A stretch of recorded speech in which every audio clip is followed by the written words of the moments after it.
Takulandirani ku AMTV Malawi kuchimake kwa nkhani zenizeni.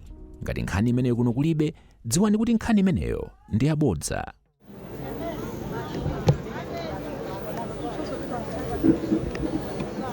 Kumeneko kunali kulankhula kuchokera kwa mtsogoleri wakale wa dziko lathu la Malawi, pepesa banja lofedwa mayosidwa komanso m'bado wonse wa Malika. President Opuma komanso amayi akuluakulu onse, inu Speaker kuja ku Parliament ndi akuluakulu onse, limenelo ndilo linali gawo lazolankhula, gawo loyamba, ndipo tilowa tsopano mu gawo la mpingo. Ndipo tisanafike penipeni pazochitika ku Ecclesia, ndidziwitse kuti a Speaker kuja Parliament apepesa kubanja ndi ndalama yakwana 500,000 ndipo ipita straight ku banja. Ndipo ndisana wafuse a moderator asise pingo masino kuti alankhule maloma ife tonse ampingo.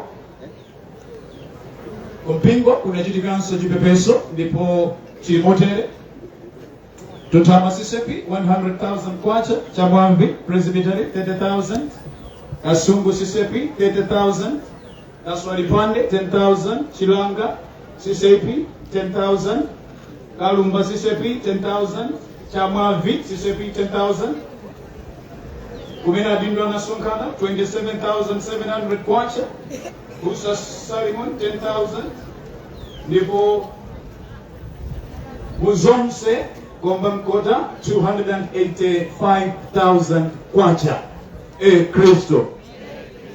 Ndipo ndi wafuse tsopano Abusa Nyasulu mtsogoleri wa Stepping Coma Synod kuti atilankhule ndipo titsapirire.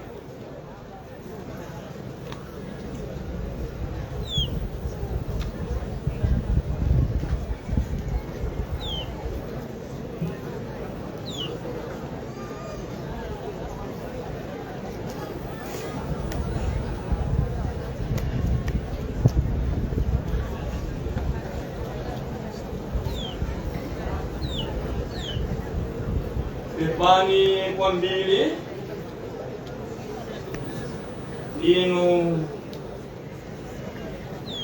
Excellency Dr. Lazarus Makafe Chakwera, former President of Republic of Malawi, the Madam Monica Chakwera.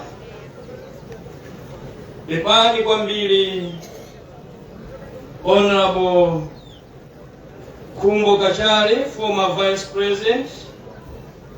Pepani kwambiri inu Honorable Dr. Michael Usi, Vice President of the Republic of Malawi. Pepani kwambiri inu Speaker of Malawi National Assembly, Mr. Gafar Suleiman. Komanso a First Deputy Speaker, ndinunso a Second Vice Speaker of Malawi National Assembly. Pepani kwambiri ma MP nonse, atsogoleri azipani. Komanso pepani kwambiri inu a Moderator Emeritus Masona Kalulu Matembo. Pepani kwambiri mfotokozi malamulo opumula Dr. Archwell Katani Mwale. Pepani kwambiri inu a General Secretary CCP Ngoma Synod, Abusa Brian Kamwendo, abusa nonse, komanso abusa nonse amene ndopuma, Akristu nonse.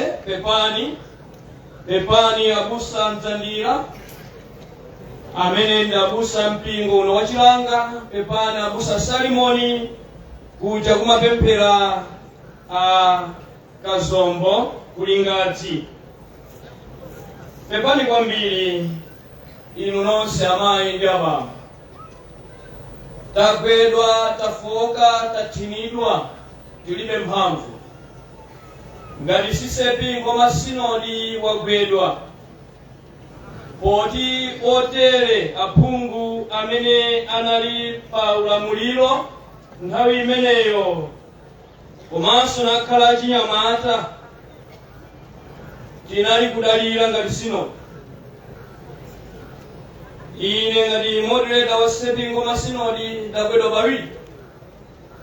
Poyamba nkuti Amadaliso Kazombo anali direct cousin walamu wanga malemu Christopher Butao ochokera kwa Maganda amene adakatenga chemwali athu kunchisi kwacho waliwali kwa Chibokosi.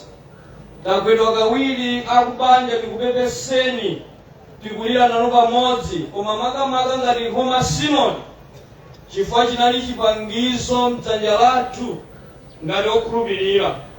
Lero tasonkhana pano ndi mtima wolemera wachisoni, koma tili ndi chiyembekezo chimene chili mwa Khristu Yesu. Tili pano kuthokoza Mulungu chifukwa cha moyo wa chimwene wathu, m'bale wathu mwa Ambuye, mtumiki wa Ambuye amene anatumikira Mulungu komanso dziko, amene anali first deputy speaker wa National Assembly, amene anatumikira dziko koposa zonse, anali mtumiki wa Mulungu amene amalalikiranso uthenga wabwino. Ine tsana ntamva za imfa yake ndikukambirana ndi ana adandikumbutsa mnyamata mmodzi wakwathu kanyamata kakang'ono akuti ndawadziwa timamenya nawo mpira, amakondanso kumenya mpira wa sochosi. Tsono ndiye kuti kudzichepetsa kwawo kuja onse anena kunali kooneka, ndipo analibe malire, aliyense anali kukhala naye monga munthu amene anali pakati pa onse, monga munthu ofunika koma odzichepetsa kwambiri. Ngati mpingo tikulira kwambiri Honorable Kazombo, koma ndi chiyembekezo monga Mulungu adatipatsira mu zolemba za Paulo mtumwi 1 Thessalonica 4:13 kuti tilire koma ndi chiyembekezo. Kuterako timati tilimbikitse umma onse wa maliro kunena kuti kulira kwathu tiyeni tilire ndi chiyembekezo, pakuti Madalitso Kazombo anakhulupirira Ambuye Yesu. Chifukwa chake kulira kwathu tikhale nacho chiyembekezo. Madalitso Kazombo anali munthu amene anali wanzeru, amene anali mtsogoleri wolungama, wodzipereka ku ntchito ya dziko komanso ntchito ya mpingo. Ndi matchalichioti kudera lino komanso dziko lino la Malawi amene Madalitso sadathandizeko kuti ntchito ya Ambuye ipite patsogolo, poti ngati mpingo timakhala pansi pa maziko amene Ambuye sadatizire yonena kuti pitani konse falitsani uthenga wabwino. Iye Madalitso anali ambasada wa Ambuye Yesu, kuphatikiza kuti iye anali mtumiki wa ku dziko mu ntchito zimene Mulungu adampatsa. Sadapange compromise Christianity, sadapange compromise his calling, nakhale pamene Mulungu adamuyitana kumatumikira magawo osiyanasiyana. Pamenepo titenge chitsanzo chokoma chimene Mulungu akhoza kutiphunzitsa pamene tikulira ndi kuti tikayike m'bale wathu Madalitso Kazombo.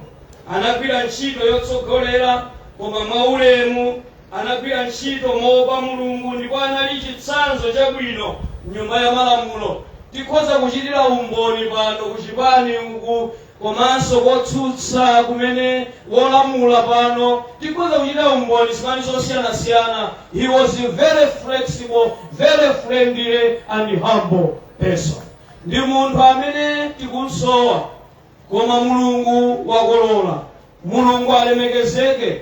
Ndi munthu amene ife ngati mpingo timamdalira. Abusa Salimoni ali pano, mpingo walingadzi dzulo wadandaula chifukwa mpingo adalowa kalekale ndipo anali Khristu, osangokhala nominal Christian, koma Khristu amene anali kuchita zimene zimafunika nakhale mu mpingo. Chifukwa chake mpingo uli pano ndipo kuchitira umboni, abusa ali pano kuchitira umboni, akhristu ali pano kuchitira umboni kuti tataya munthu amene ku mpingo timamudalira. Ndipo kumachitika zambiri kudziko kwinu mukudziwa, kumabwera zikakamizo zosiyanasiyana mdziko, sobweranso ndi anthu azikhulupiriro zosiyanasiyana, koma madalitso kasombo ife timadziwa ndipo timakhulupirira. Mu nthawi ija nakhale kunabwera zonena kuti afunika pabwere lamulo lakuchotsa mimba mosavomerezeka bwinobwino. Iye timadziwa kuti tikamakhala ndi ana athu a mpingo ngati amenewa ndi maambasada kulikonse kumene sangapange compromise tikanena kuti ichi nchikunja musakavomere ku parliament, timadziwa kuti anthu ngati amene akhoza kuima for the truth of our Lord Jesus Christ. Amen. Chifukwa chake ife tidandaulire inu nonse amene ndaphungu wa nyumba ya malamulo, amene muli maofesi osiyanasiyana, amene Mulungu akudalirani kuphatikiza kubomako, kunena kuti Mulungu afuna kuti pamene akupatsani ndi kuyenerezani udindo umenewo, koma muyimbire chilungamo cha Mulungu. Don't compromise the truth chifukwa mwina cha ndalama kapena zina zimene zingabwere ndi zikakamizo ndi zimene tingazione ngati ma benefits amene tingapeze chifukwa cholola mwina zinthu zina zimene zingachoke ku mayiko akunja pokakamiza dziko la Malawi kuti livomere. Ife ngati Malawi tili ndi chikhalidwe chathu, ndipo dziko la Malawi lidayamba ndi Chikhristu, ndipo Chikhristucho ndicho maziko a dziko la Malawi. Chifukwa chake timati is a God-fearing nation Malawi. Tsono asangokhala God-fearing nation anthu ake alosasamala Chikhristu awo. Chifukwa chake Ambuye ife tikondwera pa imfa yake ya madalitso, nakhale tili ndi chisoni, koma tikudziwa kunena kuti mulipo ambiri amene mwatsala, amene Mulungu akhoza kudalirani maudindo amene akupatsani, kuti mukhoza kutitsogolera ku chilungamo cha Mulungu. Anthu akamadandaula tizimva, anthu akamanena mawu tikhale cholankhulira cha Mulungu. Ndipo madalitso molingana nakhale ndi Mika chapter 6 verse 8, iye amatsalira kunena kuti pamene pali anthu ochinjika yawo ayimira anthu ochinjika kuwalankhulira choonadi mpaka atamasulidwa kusika zawo. Anali kuyimira chilungamo, anali kuyima mopanda mantha. Nthawi zina timakhala chete mwina akangoti kuti opyeza pang'ono basi talowa mchala, osanena chilungamo, osachita chimene nchofunika. Tiyeni tichite chofunika pa nthawi yake, ndipo madalitso kasombo alisire chitsanzo chimenecho. Inu akubanja komanso inu a former president ndamani, tikupepeseni komanso Mai Catherine Godani Hwala, tikupepeseni inu Suleiman amene tsopano ndinu speaker, komanso amusowa inu acholobala.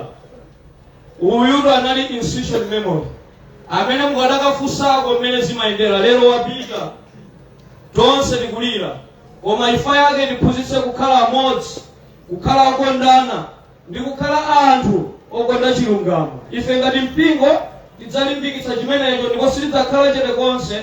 Poyenera kulankhula tidzalankhula, poyenera kupangira tidzapangira, poyenera kupempherera tidzapempherera, kuti Mulungu dziko la Malawi likhale monga Mulungu alifunira, komanso kuti atsogolera kamakusankhani muzichita zinthu zoyenera pa nthawi yake muchoonadi.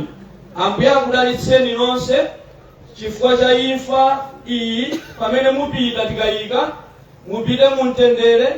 Inu akubanja ife asinodi ya Nkhoma tili nanu pamodzi, ndipo tipitira kukupemphererani komanso kukufunirani zabwino, ndi kuti Mulungu poti lonsefe tikhoza kunena akutonthozeni, Ambuye akutonthozeni, koma tichoka tipita mukhala nokha. Koma mudziwe Salimo 27 verse 10, Ambuye akuti ngati Atate wanga atandisiya kapena amayi anga atandisiya, Yehova adzanditola. Ife tonse tidapita, Mulungu akhala nanu akutolani ndipo akutonthozeni. Zikomo kwambiri chifukwa cha kubwera kwanu nonse, zikomo kwambiri chifukwa cha umodzi umene taonetsa pa imfa ya kasombo. Tiyeni umodzi umene upitirire, ndipo Mulungu azipitirira kutidalitsa. Zikomo abusa onse amene munabwera, mpingo wonse ndi mipingo ina ndi olemekezeka nonse. talemekeza ifa ya Madalitso Kazombo tachita mtendere ndipo pamene tipita pasaoneke phokoso lina lililonse kapena chipongwe china chilichonse chifukwa Mulungu amafuna mtendere. Chifukwa chake ndinena shalom shalom, pepani pepani pepani.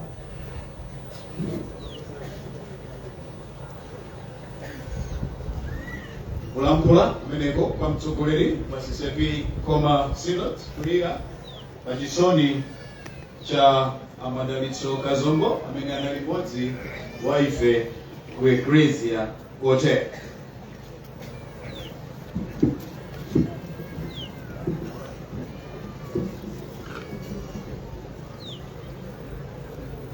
Galimoto namba DA2B yaima panjira ndipo akupemphedwa amene ndayine yake galimoto imeneyi kuti akhoza kukayika pamwino.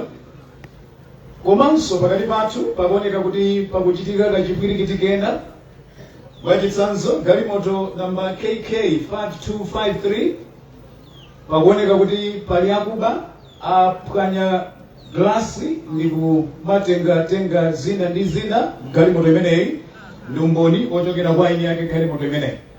Pachake tipemphe achitetezo ndi ena onse kuti akhale maso popeza pali magalimoto ambiri pano, palinso katundu wambiri pano.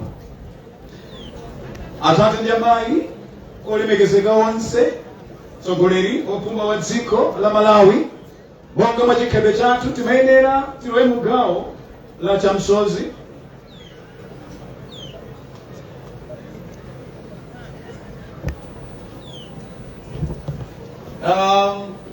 Amandidziwitsa kuti kuti akumanda atsala pang'ono kufika, monga mwa chikhalidwe akamafika ndikuti tipanga muja timachitira. Ndimadziwitsa kuti malo mochita chamsozi chifukwa cha nyengo imene ili komanso kuchuluka kwa ife amene tili pa chisonichi tingopitirira ku gawo la mawu a Mulungu.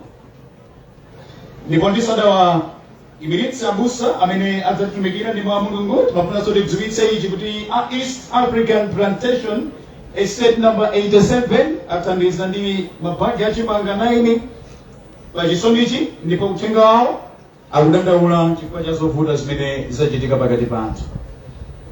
Pachake ndi wafunse tsopano abusa Kamanga kuchokera kuja kukapanza CCP kuti atitonthoze ndi mawu a Mulungu. Pepani kumba wonse wa maliro.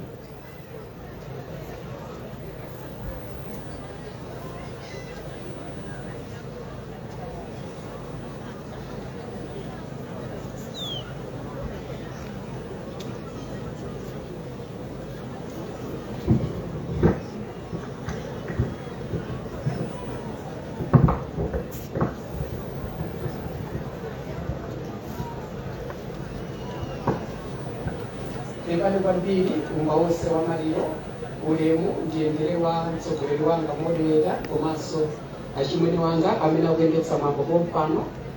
Tiyeni okondedwa, Mulungu alankhulane nafe ndi mawu ake opezeka ku buku la 1 Samuel mutu 16 kuyambira ndime yake ya 10. 1 Samuel mutu 16 kuyambira ndime yake ya 10 ndipo ndiyamba kuwerenga mawu. Verse yake ya 10. Ndipo Jese anapititsapo anache amuna asanu ndi awiri, koma Samueli anati kwa Jese, Yehova sadawasankha awa. Ndipo Samueli anati kwa Jese, ana munthu omwewa kodi? Nati iye watsala wina ng'ono wa onse, ndipo taonani iye ali kuweta nkhosa. Ndipo Samueli anati kwa Jese, tumiza munthu akamtenge, pakuti ife sitidzakhala pansi kufikira iye atadza kuno. Ndipo anatumiza munthu nabwera naye. Tsono iye anali wofirira ndi wankhope yokongola ndi muonekedwe wokoma. Ndipo Yehova anati, nyamuka umdzoze pakuti ndi ameneyo. Pamenepo Samueli anatenga nyanga ya mafuta namdzoza pakati pa abale ake, ndipo mzimu wa Yehova unalimbika pa Davide kuyambira tsiku lomweli. Ndipo Samueli ananyamuka nankakulama. Mulungu wabwino ndi wamkulu, adalitse kuwerengedwa kwa mawu ake amenewa. Kwa Mulungu kuzikhala ulemu ndi matamando lero ndi kunthawi zonse. Ameni. Nyimbo 94 ndime zake ziwiri zokha zoyambirira chifukwa cha nthawi. Nyimbo 94.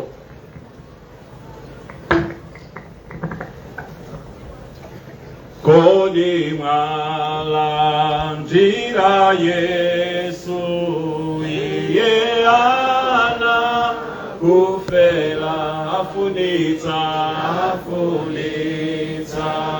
inu nonse kodi mumufunaso kodi mufuna tu Yesu omekani sangatu inde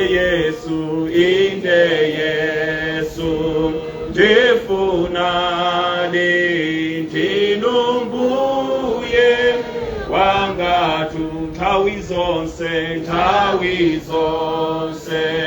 mufuna bezinthu zoza pansi pa koma munyo same Yesu opachikwa kalelo kodi mufuna tu Yesu komekani sangatu inde Yesu ndifunani ndinumbuye wangatu. Pemphere Atate mukudziwa kakasi wathu mtsiku la lero pamene dziko la Malawi anthu amene munatika ku dziko lino tasonkhana malo ano chifukwa cha chisoni chachikulu mutamuyitananso mwana wanu. Munampatsa ntchito mdziko lino loti akagwire yotumikira miyoyo yathu kufikira tsiku limene wanyamuka kumuyitananso kuja. Tsopano Mulungu tilankhuleni popeza ife tidakali ndi moyo. Lolani chisomo chanu chitikulire kukoma mtima kwanu kutikulire pakati pathu mwa Yesu Khristu Ambuye wathu. Amen. Okondedwa pepani kwa basi chifukwa cha nyengo yowawa yotere imene simazolowereka. Oyamba ndikuthokozeni kwambiri atsogoleri wathu kuchokera kuja ku sinodi, mamodereta onse, modereta amene mukuchita pompano abusa Nyasulu, amodereta opumula, abusa Masona Tempo, komanso akuluakulu nonse amene muli kumene kwa General Secretary kuti mukozodzichepetsa. Mudzutsa ine kukhala chotengera cha Ambuye. Msonkhano uwu ndi waukulu. Ambuye asikudalisani chifukwa cha kudzichepetsa kwanu. Kuti mumakhulupirira kuti Mulungu amalankhula ndi wina aliyense. Lero lino okondedwa amene mwachokera kuboma kuchipani ine pano nayimirira ngati cholankhula cha Ambuye. Ndilankhula ndi wina aliyense. Agogochalo nonse olankhula malo mwa Mulungu ndineyo pano. Mvereni. Musandichepetse kuti akanyanya uchepathupi ncholankhulira cha Ambuye sichimachepa. Patseni ulemu chifukwa ndi Mulungu akulankhula ndinuyo. Haleluya. Amvani bawo cholankhulira cha Ambuye osakula mtima pano payi ndine cholankhulira cha Mulungu. Oyamba okondedwa ndimafuna ndisunge nthawi kwambiri chifukwa cha nthawi yatithira kale. Nambala 1 ndawerengeranji nkhani ikuchitika papayi ambiri amene nazibusa ambiri mapasta maprofeti mudaba kuti kodi chakutali chimenechi nchowerenga pamaliro. Kodi mesa chakutali chimenechi nchowerenga akamadzodza afumu mesa nkudzodzera kwa mfumu Davide ku Eya. Vesi yomwe ndawerenga chakutali chomwe ndawerenga Davide akusankhidwa kukhala mfumu. Komano somwe sikuchitika apa zikundipasa chithunzithunzi chonena kuti lero amene lasonkhana pano mwa njira ina dziko la Malawi lasonkhana pano chifukwa mtundu uliwonse wasonkhana pano maudindo ena aliwonse asonkhana pano Mulungu analiso mawu kuti akambe nawo. Davide akusankhidwa kukakhala wolamulira dziko kukakhala mtsogoleri koma ali munthu ochokera kutchire. Akubwera Samueli Mulungu wandituma ndikudzasosa mfumu papa. Ndipo Jese akubweretsa naye osiyana-siyana akali onenepa akubweretsa osiyana-siyana ena oyera ena akuda koma Samueli akuti wonsewa Mulungu sadawasankhe.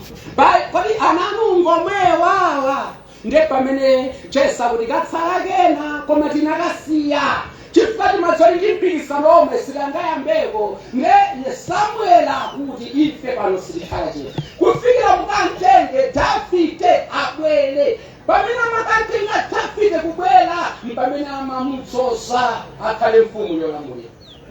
Moyo wako wa munthu, moyo wanu, moyo wanga umadutsa awa awiri amene mafuna ndikambeba ilipo nyengo ina imene chisomo munthu chimamulondola kuti koseko mwake poyamba ndikambena anu ino amene muli kucha ku parliamenti nimati ndikambena anu kumene kucha musadafike kudaliso azizanu timasankhidwa kafika kumene kucha chala cha Yehova chikatilosa chala cha Yehova chitakulondolani ndipo tinene zoona ena amene munagwetsa nali ndifundo zoposa zanu koma lero muli ku parliament ena analandalama kuposa zanu lero muli ku parliament ndimene mulungu amachitira anakakhala mulungu amasankhira maonekedwe ena ni ku parliament simudakafika apo ayi chilungamo akulaku chilungamo ena nditi ngofanana simudakapita apo koma chisomo cha Yehova mulungu adakakusankhana haleluya adakakunyamulani pano paponi kuti sindikhala chere tikufuna Davide wamukhandaweza ng'ombeyo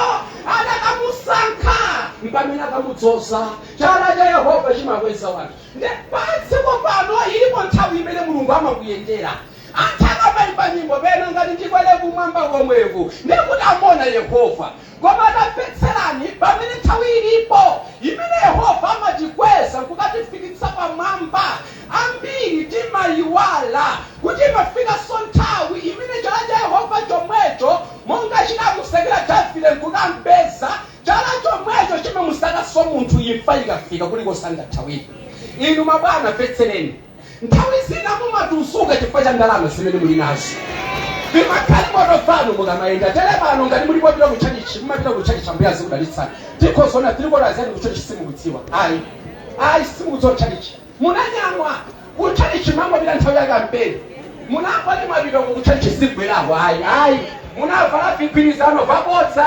tikuvonereni pano kuchachichi sigwerapo tapangana bini tonera chilungamo ka tapangana bini wamphamvu nchilungamo ndukambalo kachi haleluya chilungamo chichi umayiwala chinthu chimodzi Yehova yemweyo amene amanyamula munthu nkukamuyika pamwamba amene nonso nthawi zina mulungu akakonda amansakasaka Davide chala cha Yehova chukampeza pamene dalitso la moyo wanu lakupezani nikufika pamene mwafikapo iwe mphawi nsanga uli ntumboni ayikola ndakulakwa matumba 10 nduyamika Ambuye usayiwale kuti mulungu akakukweza pali chinaso chomwe chimakulondola chimene mulungu saphonya akuluakulu Davide mulungu wopanda nyasi mulungu bwere ukakhala mtsogoleri momwemo ndimene soto kumamba ulili nthawi yayimfa mudabwa tadzidzimuka akazombanya mukabanji mudabwa ndinuyo koma kumamba siku madabwa chifukwa kumamba siku makundira ukozosankha amene mmankonda ukozokasankha munthu koweta ng'ombe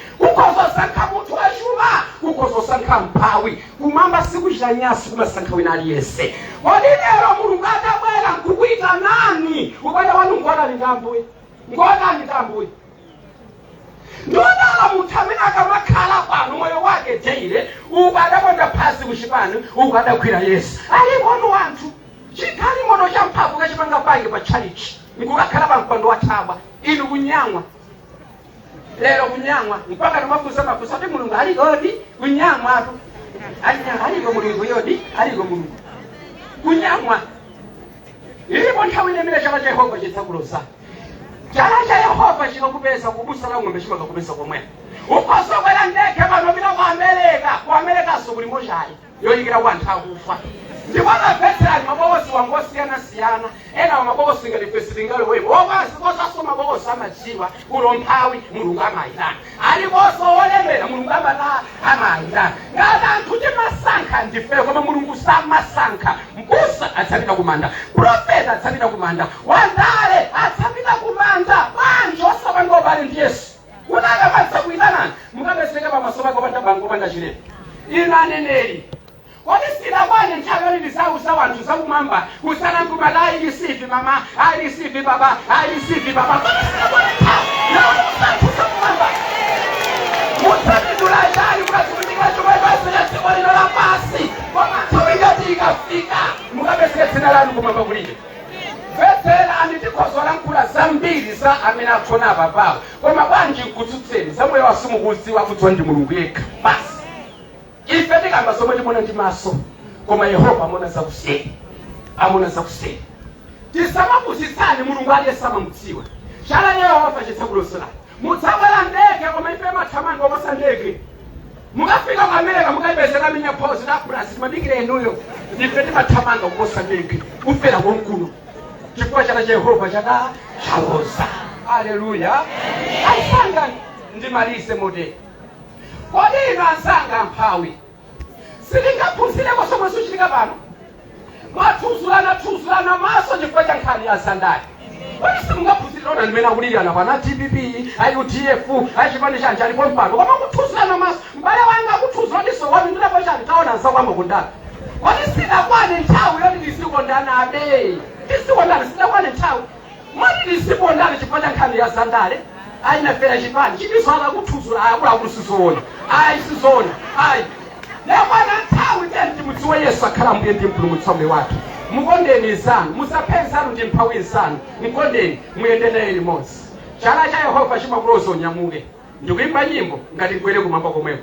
Chala cha Yehova chimakuloza ulisipita kumanda nkuimba nyimbo ambuye mwandona chake chikala nchi paso kalabira kuchoni mavura anakukutumula ndimene mulungu ali kumamba. Ndinodala ngati mukamakhala pano bale wanu mukhoza kukosa khala bwino ndi Yesu chifukwa mukatsaluza chili chonse pano mutsala kukhala molimba mtima ndili ndi Yesu kumamba ndinakoza kale mali kumene kuli Yesu Kristu ambuye wathu. Amen.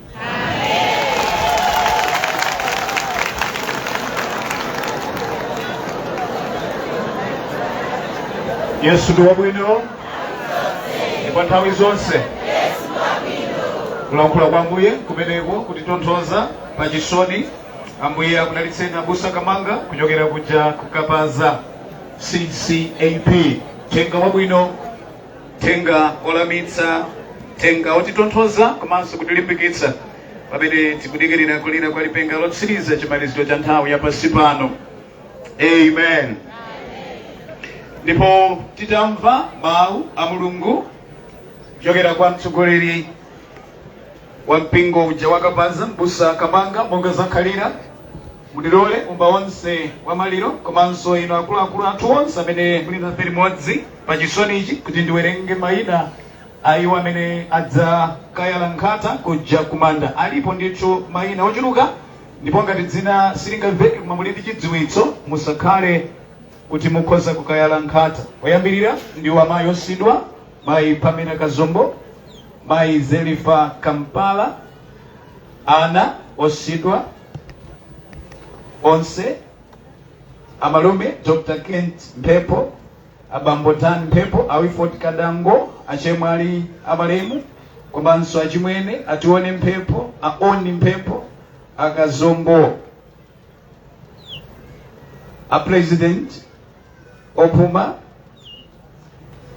a vice president Opuma, Akumbo Kachali, a vice president Opuma, Honorable Usi, nduna zaboma ndakuluakulu onse aboma amene muli pano, achipiriro Tombozi, agogo akazombo, aken Kandodo, abambo Kwaderanji, Esnat Kazombo komanso Rabson Galande, a former SPC my Colin Zamba,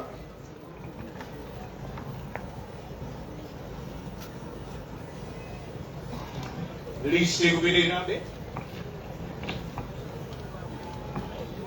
Olimegezeka, Samia Suleiman, a speaker kuja National Assembly, Clerk of Parliament Madam Fiona Kalomba, a Secretary General Ashbani Chamali Congress Party, a Penant Nalawi, Chair Kasungu People's Trust, a Fumu Mpondongo, Achayamba, Achiwengo, a GVH Chilowa, Tandaza, Ampepo, Amakanda, Kunchisi, Ambia, Kasungu, Ambia Kumponera, Koma Synod, Moderator, Lingazi Sepi Abusa, Shilanga Sisepi Abusa, Senior Chief Dr. Kaumba, Komanso Adzukulu, Agayala Ma Rose Flower, patikizapo mdzukulu wankulu. Ni list ya itali, ndipo ngati zina silidaveke koma tili pandandanda monga mwachilinganizo cha kubanja TNT pite kumanda kuti tikhoza kukayala nkhata. Ndipo akumandawo abwera kale.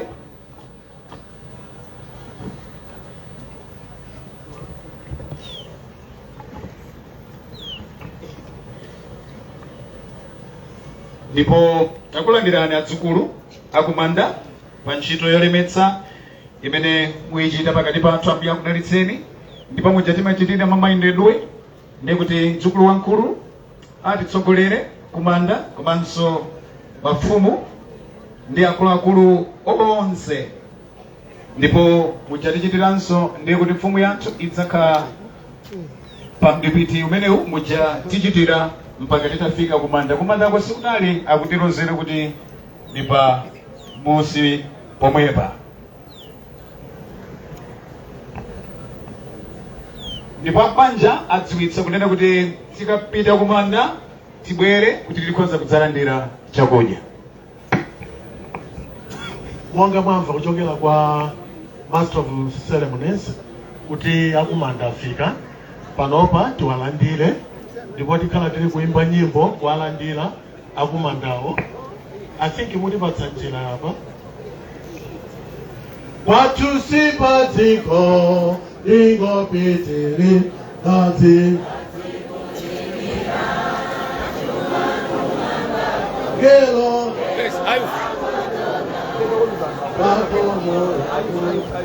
Ipotiko la pasi Sibiesa kwatu Buye Ndiru Wezi Nantagi Niji Kenji Nati Umandasi Wangelo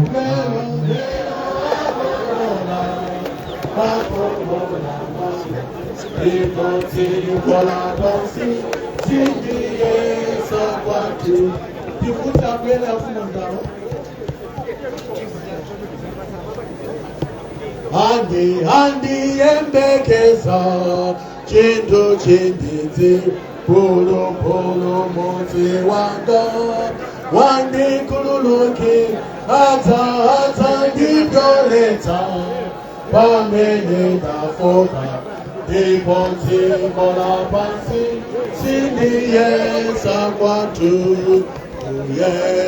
Buye Inu Besi Nangani Diji Tendi Gati Umambasi Kwa Kelo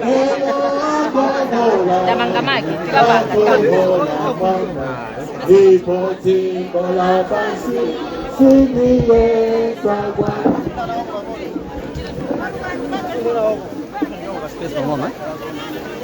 adzukulu akoza kumafika ndipo palichodzutsa kuti anyamata athu achipani atithandizire kunyamula mipando 150 kupita kumanda kuti akuluakulu athu akoza kukapeza pokhala.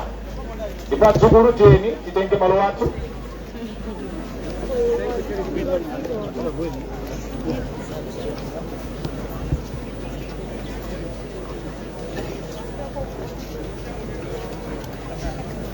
Apita ukawalandira akubwera ndithu konkuno tipitirira kuimba nyimbo Mayi wakongola ule Osayiwala kupanga subscribe ku channel ya AMTV Malawi.